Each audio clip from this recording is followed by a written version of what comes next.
Hello दोस्तों, नमस्कार। आज हमारा टॉपिक गाय माता के ऊपर है। हमारे देश में गाय माता की पूजा की जाती है और उनको भोजन देने से क्या फल मिलता है, तो आप लोग कृपया ध्यान से सुनिए। थैंक यू, धन्यवाद। अंग को स्पर्श करने से रोग नष्ट होते हैं। गाय को नमस्कार करने से क्या फल मिलता है? इसके मनुष्य को कितने फायदे मिलते हैं? आज इस प्राचीन महान कथा के माध्यम से हम आपको बताते हैं। तो चलिए, बिना देरी किए आपको सुनाते हैं गौमाता की यह महान कथा। दोस्तों, एक बार देवर्षि नारद भगवान श्री कृष्ण से मिलने के लिए द्वारका नगरी में पधारते हैं। भगवान श्री कृष्ण के पास आकर नारद जी उन्हें प्रणाम करते हैं। देवर्षि नारद को देखकर भगवान श्री कृष्ण प्रसन्न हो जाते हैं और पूछने लगते हैं, हे देवर्षि, आपका द्वारका में स्वागत है। आज किस प्रयोजन से द्वारका में आने का आपने निर्णय लिया? देवर्षि नारद हर्ष के साथ कहने लगते हैं, हे प्रभु, आप तो सब कुछ जानते हैं, फिर भी इस दास से पूछ रहे हैं। भला आपसे कोई बात छिपी हुई है? मेरे मन में क्या प्रश्न है, आपको भली भांति पता है। भगवान श्री कृष्ण कहते हैं, हे देवर्षि, मैं आपकी द्विधा को जानता हूं और यह भी जानता हूं कि आप समस्त मनुष्य जाति के कल्याण के लिए ही आज यहां पर पधारे हैं। आप निसंकोच होकर पूछे, आपके मन में जो भी प्रश्न हो। फिर देवर्षि कहने लगते हैं, हे प्रभु, यदि आप चाहते हैं तो मैं आपसे एक प्रश्न पूछने की चेष्टा करता हूं। प्रभु, मैं आज पृथ्वीलोक का भ्रमण कर रहा था, तो मैंने बड़ा ही विचित्र दृश्य देखा। मैंने देखा कि कुछ दुष्ट मनुष्य गायों को मार रहे थे, वहीं दूसरी ओर कुछ मनुष्य गायों की पूजा भी कर रहे थे। तो प्रभु, यह दृश्य देखकर मुझे बड़ी व्यथा हुई। मनुष्य खुद के स्वार्थ के लिए निष्पाप पशुओं पर अत्याचार क्यों करता है? हे प्रभु, मेरे मन में यह जानने की जिज्ञासा हो रही है कि जो मनुष्य गाय की सेवा करता है, उसकी पूजा करता है, उसे क्या फल मिलता है, और जो पापी गायों पर अत्याचार करता है, उन्हें कौन सा दंड मिलता है। इस प्रकार से नारद जी द्वारा पूछे जाने पर भगवान श्री कृष्ण मुस्कुराते हुए कहने लगते हैं, हे देवर्षि, आपने बहुत ही उत्तम प्रश्न और मृत्यु के बाद वह जो गायों को कष्ट देता गोलोक में जाता उसे तो उसके। देवर्षि कहने लगते हैं, हे प्रभु, यह मेरे सौभाग्य है कि आपके मुख से मुझे यह कथा सुनने को मिल रही है। मैं इस कथा को ध्यान से पूरा सुनूंगा और इसका प्रचार मनुष्यों में करूंगा। भगवान श्री कृष्ण कहते हैं, हे देवर्षि, प्राचीन काल की बात है। पृथ्वीलोक पर वैवस्वत मनु के वंश में एक दिलीप नाम के राजा हो गए हैं। महाराज दिलीप धर्म का पालन करने वाले, गुणवान, चरित्रवान तथा महापराक्रमी थे। उन्होंने धर्मपूर्वक पृथ्वी का पालन किया और अपनी प्रजा को सदैव ही प्रसन्न रखा। उनकी प्रजा सदैव उनसे संतुष्ट रहती थी।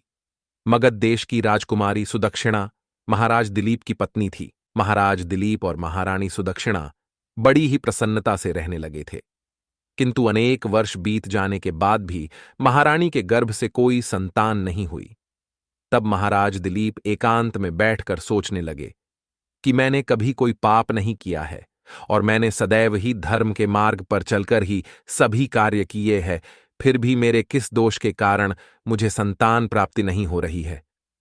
इतना सोचकर वे बहुत चिंतित हो गए। फिर उनके मन में एक विचार आया कि इस समस्या का समाधान केवल गुरु वशिष्ठ जी ही कर सकते हैं। वे ही मुझे मेरे दोष के बारे में बताएंगे और पुत्र प्राप्ति के लिए कोई उपाय बताएंगे। इतना सोचकर महाराज दिलीप अपनी पत्नी के साथ गुरु वशिष्ठ जी के आश्रम पर पहुंच गए। आश्रम पर वशिष्ठ जी नित्य कर्म, ध्यान आदि कार्य समाप्त करके अपनी पत्नी अरुंधति के साथ बैठे हुए थे। उसी समय महाराज दिलीप रानी के साथ उनके पास जाते हैं और उनका दर्शन करते हैं। वशिष्ठ जी ने महाराज दिलीप का स्वागत किया और उनकी पत्नी अरुंधति ने महारानी का स्वागत किया और उनका कुशल मंगल पूछते हुए उन्हें आशीर्वाद दिया। वशिष्ठ जी महाराज दिलीप से कहने लगे, हे राजन, सब कुशल मंगल तो है ना? आप और महारानी का आज अचानक वन में मेरी कुटियाओं में पधारने का क्या प्रयोजन है?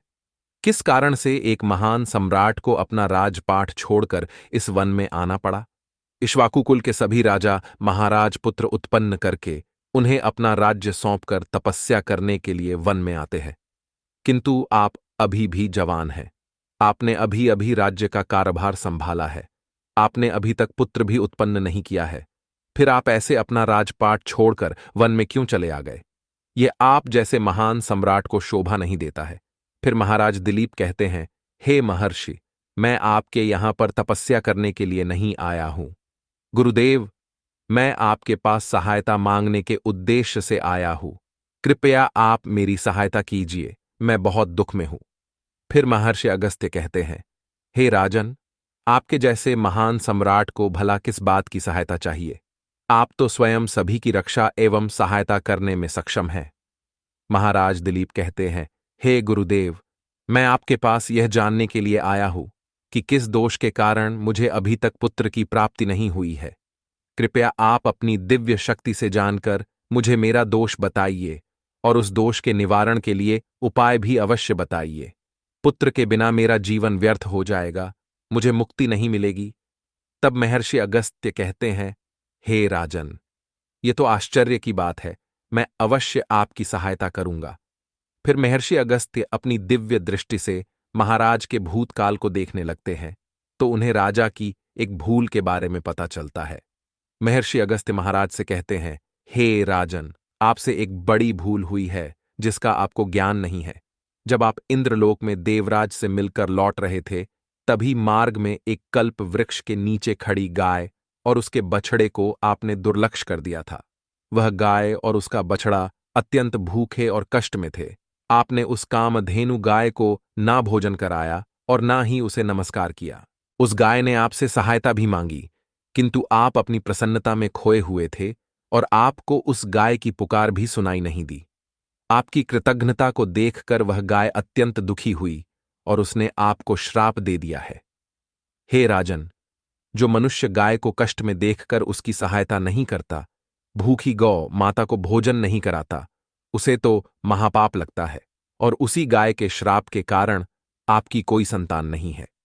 इस प्रकार से महर्षि अगस्त्य ने महाराज दिलीप को उनके दोष के बारे में बता दिया, जिसे सुनकर महाराज बहुत दुखी हुए और पश्चाताप करते हुए कहने लगे, हाय, ये मैंने क्या कर दिया?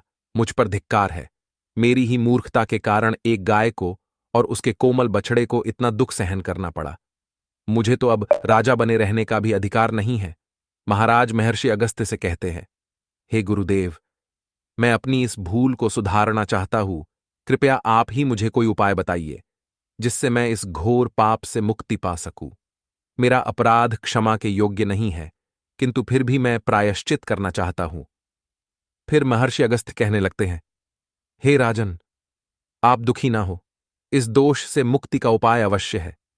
आप मेरे आश्रम की नंदिनी नाम की गाय की सेवा करो। वह उसी कामधेनु गाय की पुत्री है जिसकी आपने सहायता नहीं की थी। अपनी पत्नी के साथ मिलकर तुम उस गाय की सेवा करो, उसकी आराधना करो, वह तुम्हें अवश्य पुत्र प्रदान करेगी। तभी वह नंदिनी गाय बाहर से उस आश्रम में प्रवेश करती है। उस गाय को आता देखकर महर्षि अगस्त्य बोले, हे राजन, देखिए, केवल स्मरण करने मात्र से ही कल्याण करने वाली यह नंदिनी गाय स्वयं चलकर आई है।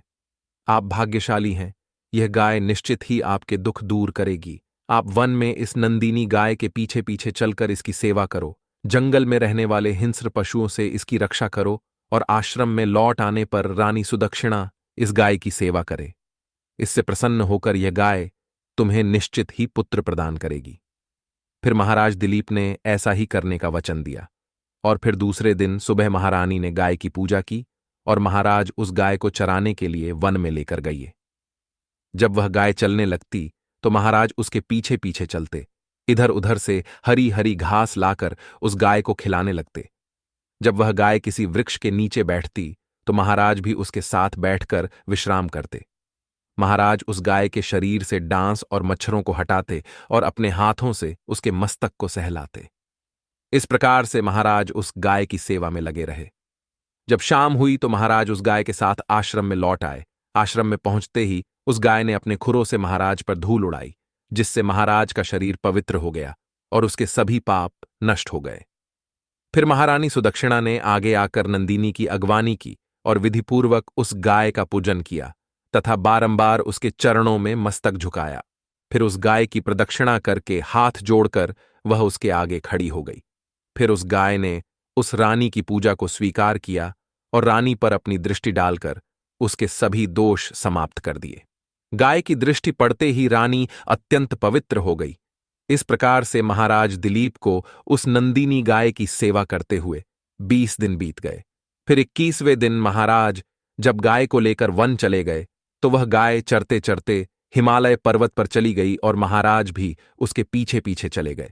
वहां उस पर्वत पर खड़े होकर महाराज उस हिमालय पर्वत की सुंदरता को निहार रहे थे। इतने में ही एक शेर ने आकर उस नंदिनी गाय को बलपूर्वक दबोच लिया। राजा को उस शेर के आने की आहट तक नहीं हुई। उस शेर के चंगुल में फंसी नंदिनी ने दयनीय स्वर से बड़े जोर से चीत्कार किया, हे महाराज मेरी रक्षा करो, हे महाराज मेरी रक्षा करो। जैसे ही महाराज ने उस गाय की पुकार सुनी तो उन्होंने देखा कि एक भयंकर शेर ने उस गाय को दबोच लिया है और उस गाय की आंखों से आंसुओं की धारा बह रही है, जिसे देखकर महाराज व्यथित हो उठे और उन्होंने तुरंत ही अपना बाण निकाला और धनुष की डोरी पर रखा और उस शेर को मारने के लिए प्रत्यंचा खींची। उसी समय उस शेर ने महाराज की तरफ देखा। उस शेर की दृष्टि पड़ते ही महाराज का शरीर स्तब्ध हो गया, उनकी शक्ति क्षीण हो गई, उनका सारा बल नष्ट हो गया। अब उनके अंदर उस बाण को छोड़ने की भी शक्ति नहीं रही। फिर वह शेर उस महाराज से बोलने लगा, हे राजन, मेरे ऊपर प्रहार करना तुम्हारे बस की बात नहीं है, क्योंकि भगवान शिव मेरी ही पीठ पर पैर रखकर नंदी पर बैठते हैं। इसीलिए तुम मुझे मारने की चेष्टा मत करो और यहां से लौट जाओ। विधाता ने इस गाय को आज मेरा ग्रास नियुक्त किया है, इसीलिए तुम इसमें दखल मत दो। मैं जानता हूं तुम सूर्यवंश में जन्मे हुए राजा दिलीप हो। इस हिमालय पर्वत पर भगवान शिव की बड़ी माया फैली हुई है, इसीलिए तुम तुरंत ही यहां से निकल जाओ। फिर महाराज बोलने लगे, हे मृगराज, कृपया आप इस गाय को न मारे। यह महर्षि वशिष्ठ जी की संपूर्ण मनोरथों को पूर्ण करने वाली नंदिनी गाय है। इसकी हत्या करने पर तुम्हें महापाप लगेगा। गुरुदेव ने मुझे इस गाय की रक्षा और सेवा करने का आदेश दिया है। इस गाय का एक बछड़ा भी है जो घर पर इसकी राह देख रहा है। मैं इस गाय को मरने के लिए छोड़कर नहीं जा सकता। तुम भगवान शिव के सेवक हो, इसीलिए तुम्हारे हाथ से इस गाय को छुड़ाना मेरे लिए असंभव है। इसीलिए हे मृगराज, मेरी आपसे विनती है कि आप इस गाय को जीवनदान दो। इस गाय के बदले में मैं तुम्हें अपना शरीर समर्पित करता हूं, जिससे तुम्हारी भूख भी शांत हो जाएगी और इस गाय की रक्षा भी हो जाएगी और मेरे वचन का पालन भी हो जाएगा। साथ ही गौ रक्षा के लिए प्राण त्यागने से मुझे उत्तम गति की प्राप्ति होगी। इतना कहकर महाराज उस शेर के सामने हाथ जोड़कर बैठ गए और आंखें बंद की। फिर अचानक से उस राजा के कानों में स्वर पड़े, बेटा उठो, मैं तुम्हारी सेवा से अत्यंत प्रसन्न हूं। यह सुनकर महाराज उठ खड़े हुए और उन्होंने अपने सामने उस गाय को देखा और वह शेर कहीं दिखाई नहीं दे रहा था। तब वह नंदिनी गाय राजा दिलीप से कहने लगी, हे राजन, मैंने ही अपनी माया से शेर का रूप धारण करके तुम्हारी परीक्षा ली है। यमराज भी मुझे पकड़ने का विचार नहीं कर सकते। मेरी रक्षा के लिए तुम अपने प्राण देने के लिए तैयार थे, इसीलिए मैं तुम पर बहुत प्रसन्न हूं। अब तुम मुझे वरदान मांगो, जो तुम्हारी मनोकामना है वह कहो।